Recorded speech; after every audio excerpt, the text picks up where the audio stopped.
بسم الله الرحمن الرحيم سبح اسم ربك الأعلى الذي خلق فسوى والذي قدر فهدى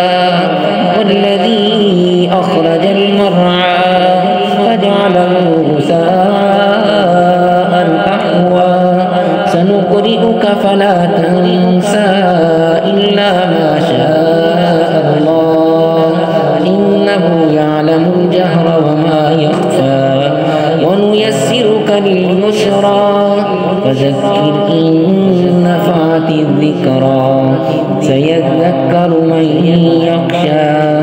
ويتجنبها الأشقى الذي يصلى النار الكبرى ثم لا يموت فيها ولا يحيا